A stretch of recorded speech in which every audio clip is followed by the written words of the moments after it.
according to all that God commanded him. 6:22, the book of Genesis. Thus did Noah according to all that the Lord commanded him. And when you go to chapter 7 verses 1, the Bible declares, the Lord tells him, for you have I seen righteous in this generation. Come into the boat and I will save you from this destruction. He found favor in the eyes of God. But this favor did not just come.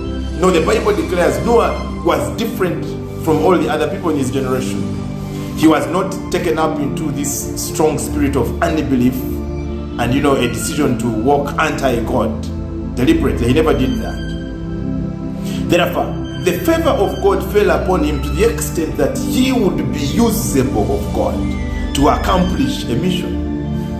Child of God, are you usable of God to accomplish a mission? Are you malleable? Are you bendable? That's the question we need to ask ourselves. Are we bendable enough to be used of God to achieve what he wants to achieve through us here on earth? Because the bending of God in most cases is not in sync with our tastes and preferences. It rarely is in line with what we desire to do. I met somebody who made a statement and said, Mike, in fact I know her personally, she said, Mike, for me God knows I'm impatient.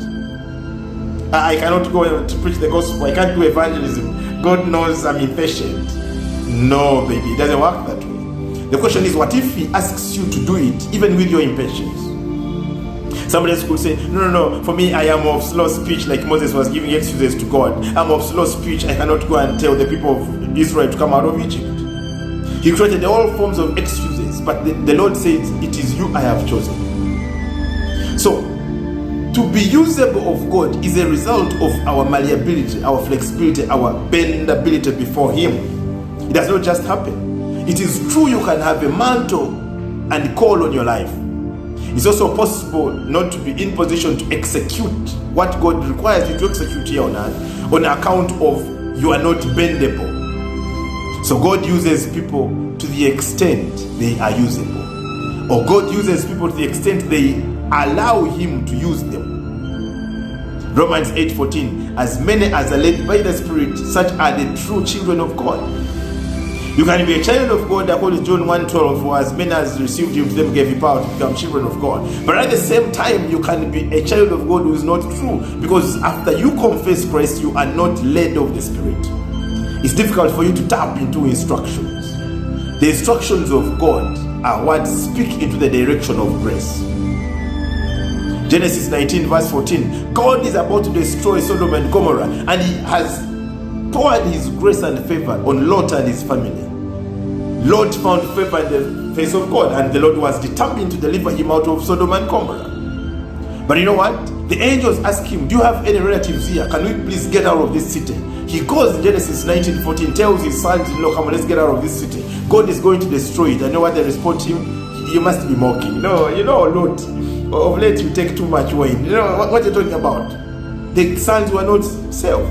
And yet the grace of God intended that they should not be burnt in the city. Now it fits into the equation of adhering to instructions. There is such a thing as instructions from the Spirit of God. If we are to survive attacks here on earth, if we are to say that we are in the grace of God, the grace of God is actually manifested in being led of the Spirit to the point of clearly hearing the voice of God. That's how the grace of God operates. So if the grace of God operates in a life of somebody who is only carnal, is only fleshy, their view of life is only the flesh, then that grace of God is called false grace. It's not the true grace of God. The true grace of God is not carnally minded. The true grace of God is spiritually minded. In other words, it listens to what the Spirit of the Lord says. That's why Apostle Paul tells us in Romans 8 verse 5, thereabout and 6 says, to be carnally minded is death, but to be spiritually minded is life and peace. It's verse 6. For to be carnally minded is death, but to be spiritually minded is life and peace. You cannot have peace here on earth. You cannot have the true meaning of life until you learn to be led of the Spirit. That's why you see so many people with lots of money, tycoons, but you find them having committed suicide. What is the problem? Life at its best is to the extent the Spirit of the Lord leads your life. Cheers.